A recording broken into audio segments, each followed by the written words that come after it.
Hello friends, welcome back to our channel Shruti Warangal. అందరూ ఎలా ఉన్నారు? బాగున్నారా? మేమైతే చాలా బాగున్నాము. ఈరోజు వ్లాగ్ అయితే ఎందుకు అసలు తీయబుద్ధి కాలేదండి. రొటీన్ వ్లాగ్ అయితే ఇంకా ఇప్పుడు నార్మల్గా ఏదైనా తీద్దామని చెప్పేసి ఇప్పుడు వ్లాగ్ అయితే స్టార్ట్ చేశాను. అసలు అలా ఓపిక లేదనమాట. ఎందుకో 2 డేస్ నుంచి నాకు కొంచెం ఎందుకో బద్ధకంగా ఉంటుందన్నమాట. ఇంక ఇప్పుడే లంచ్ అయితే చేసేసి ఇంకా బట్టలు అయితే ఉన్నాయి మర్చేసేటివి, ఇంకా అవైతే మర్చిద్దామని చెప్పేసి ఇంకా వ్లాగ్ అయితే స్టార్ట్ చేశాను. జస్ట్ ఇప్పుడే 1:32 అవుతుంది. ఇప్పుడే లంచ్ అయితే చేసేసి ఇంకా బట్టలు అయితే ఇలానే ఉండిపోయాయి అనమాట. నాకు ఎందుకు బట్టలు మర్చేయడం అంటే చాలా బద్ధకం. చూడండి ఇన్ని బట్టలు ఉన్నాయో చూసారా. ఇప్పుడే బెడ్ మీద ఉన్న బట్టలన్నీ తీసి కింద చాపలో వేసేసి బెడ్ అంతా కూడా నీట్గా సర్దేశాను. ఇంకా ఎందుకంటే అన్ని పనులు చేస్తాను కానీ బట్టలు మర్చేయడం అంటేనే చాలా బద్ధకం అవుతుంది. నాలా కూడా మీలో ఎవరైనా ఉంటే కామెంట్ బాక్స్లో కామెంట్ చేయండి. ప్రతి ఒక్క పని ఎంత ఓపిక లేకపోయినా పిల్లల కోసమైనా ప్రతి ఒక్క పని చేస్తాను, కానీ ఇంకా బట్టలు మర్చేయడంలో అంటే చాలా బద్ధకంగా ఉంటుంది. ఇంకా ఈ బట్టలన్నీ కూడా ఒక 2-3 డేస్ నుంచి అయితే అలానే ఉండిపోయాయి అనమాట. ఇంకా బావ ఇందులో తనకి బట్టలు దొరికినంతసేపు ఏమన్నాడు, ఇంకా దొరకని తర్వాత ఇంకా స్టార్ట్ చేస్తాడన్నమాట తిట్టడం. అందుకే తిట్టించుకోవడం ఎందుకు అని చెప్పేసి ఇంక ఈరోజు ఎలాగూ వ్లాగ్ తీయలేదు కదా, ఇంకా వ్లాగ్ అయితే తీసుకుంటూ ఇంకా మీతో మాట్లాడుకుంటూ బట్టలు అయితే మర్చేద్దామని చెప్పేసి ఇంక ఇక్కడ ఇవన్నీ కూడా వేసాను. ఇవన్నీ కూడా మర్చేయాలన్నమాట. సో ఇంకా ఈరోజు మార్నింగ్ అయితే పిల్లలకి లంచ్లోకి బెండకాయ ఫ్రై చేశాను. ఇంకా అదే ఉంటే నేను కూడా తినేసాను. బాగా కూడా లంచ్కి అయితే రాలేదు. ఇంకా పిల్లలకైతే ఈ స్నాక్స్ అయితే చేయాలన్నమాట. ఇంకా బట్టలన్నీ కూడా మర్చేసిన తర్వాత ఇంకా స్నాక్స్ చేయాలి. ఇంకా ఈరోజు స్టిచ్చింగ్ కూడా చేసేటివి ఏం లేవు, ఆల్రెడీ చేసేసాను. ఇంకా ఏం లేవు, ఇంకా నావైతే ఉన్నాయి. ఇంకా అవైతే వర్క్కి ఇచ్చాను. అవి వర్క్ బ్లౌజులు వచ్చాక కూడా మీకు చూపిస్తాను. సో ఇంకా ఇప్పుడు ఇవైతే అన్నీ కూడా బట్టలు అయితే మర్చేయాలి. ఇంకా పిల్లలు వచ్చాక ఫ్రెష్ అప్ చేయించి వాళ్ళకు హోంవర్క్ చేయించడం, అలాగే బట్టలు మర్చేసిన తర్వాత ఇంకా స్నాక్స్ అయితే చేయాలి. ఏం చేస్తాననేది కూడా చూపిస్తాను చూడండి. సో కంటిన్యూ చేస్తాను, చూసేయండి.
సో ఫైనల్లీ బట్టలన్నీ కూడా మర్చడం అయితే కంప్లీట్ అయిపోయింది. ఇంకెవరి వాళ్ళవి సర్దేసేయాలి సెల్ఫ్లలో.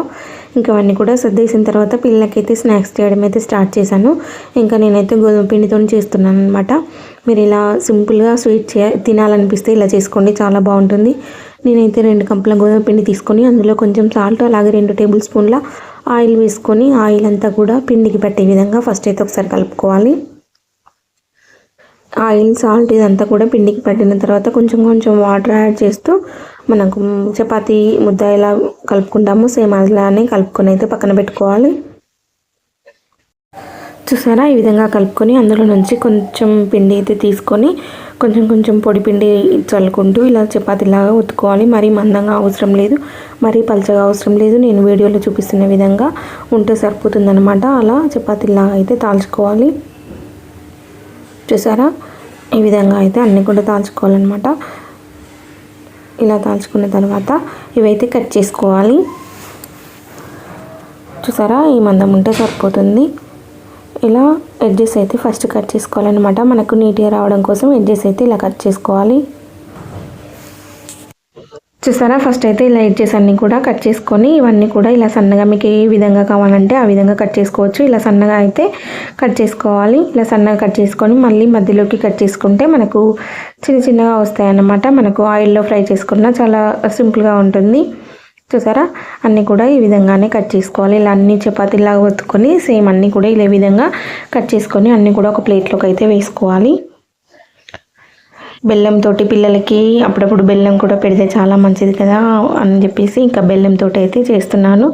చూసారా, అన్నీ కూడా ఈ విధంగా చేసుకొని ఒక ప్లేట్లో వేసుకొని ఆయిల్ డీప్ ఫ్రైకి ఆయిల్ పెట్టేసుకొని ఆయిల్ మంచిగా హీట్ అయిన తర్వాత మనం రెడీ చేసుకున్నవన్నీ కూడా ఇందులో వేసుకోవాలి. ఇవి మంచిగా కలర్ వచ్చేంత వరకు అయితే ఫ్రై చేసుకోవాలి. క్రిస్పీగా కావాలి అంతవరకు అటు ఇటు మనం తిప్పుతూ అన్నీ కూడా ఫ్రై అయ్యేంత వరకు అయితే ఫ్రై చేసుకోవాలి. చాలా బాగుంటాయి, పిల్లలకి హెల్దీ కూడా. అందుకే గోధుమ పిండి బెల్లంతో ఇలా ట్రై చేయండి. చాలా సింపుల్గా అయిపోతుంది, చాలా త్వరగా అవుతాయి, క్రంచీగా కూడా ఉంటాయి అన్నమాట. మనకు 1 మంత్ వరకు కూడా నిల్వ ఉంటుంది. చూసారా, అన్నీ కూడా ఈ కలర్లో వచ్చేంత వరకు అయితే ఫ్రై చేసుకోవాలి. చూసారా,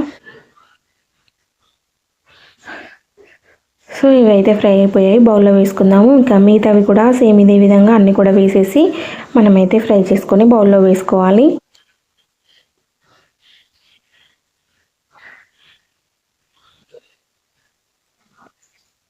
సో ఫైనల్లీ ఇంకా అన్నీ కూడా ఫ్రై చేసుకొని పక్కన పెట్టుకొని ఇంకొక బౌల్ అయితే తీసుకోవాలి. ఇంకొక బౌల్ అయితే గ్యాస్ మీద పెట్టుకొని నేనైతే 2 కప్పుల గోధుమ పిండికి కప్పున్నర బెల్లం అయితే యాడ్ చేస్తున్నాను. ఇలా కప్పున్నర బెల్లం యాడ్ చేసుకొని ఇంకా 1/2 కప్పు వరకు అయితే వాటర్ యాడ్ చేసి ఈ బెల్లం అంతా కరిగి మనకు ముదురు పాకం వచ్చేంత వరకు అయితే ఉడికించుకోవాలి. నేనైతే గడ్డలు వేసాను, మీరు తురిమి వేసుకోండి, తొందరగా అవుతుంది. చూసారా, ఇలా మొత్తం కూడా మరిగించుకోవాలన్నమాట.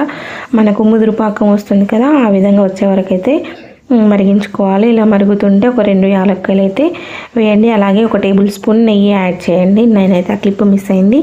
ఇలా ఒక బౌల్లో వేసుకొని మనకు మంచి ముదురుపాకం వచ్చేంత వరకు చూసుకొని గ్యాస్ ఆఫ్ చేసుకొని మనం ముందుగా రెడీ చేసి పెట్టుకున్న గోధుమ పిండి అయితే ఉన్నాయి కదా, ఇవైతే వేసి అంతా కూడా కలిసే విధంగా కలుపుకోవాలి. చూసారా, ఇలా అంతా కలిసే విధంగా కలుపుకుంటే చాలా బాగుంటుంది టేస్ట్. ఇంక ఇవైతే కలిపేసి పక్కన పెట్టేసి ఇంకా నేనైతే పిల్లల్ని స్కూల్ నుంచో తీసుకొచ్చి ఇంకా అక్కడ టీ అయితే పెట్టుకున్నాను. చూసారా, చల్లారిన తర్వాత చాలా బాగున్నాయి. మా పాప అయితే రావడంతో ఫ్రెష్ అప్ అవ్వలేదు, ఏం అవ్వలేదు, ఇవాళ చాలా నచ్చాయని చెప్పేసి తినేస్తుంది హ్యాండ్ వాష్ చేసుకొని. ఇంక ఈరోజు అయితే స్నాక్స్ తిన్న తర్వాతే ఫ్రెష్ అప్ అయ్యారు. ఇంకా వాళ్ళు తినేస్తున్నారు, నేను కూడా టీ పెట్టుకొని తాగేసి వాళ్ళని అయితే ఫ్రెష్ అప్ చేయించి ఇంకా వాళ్ళకైతే హోంవర్క్లు అయితే చేయించుతున్నాను అనమాట.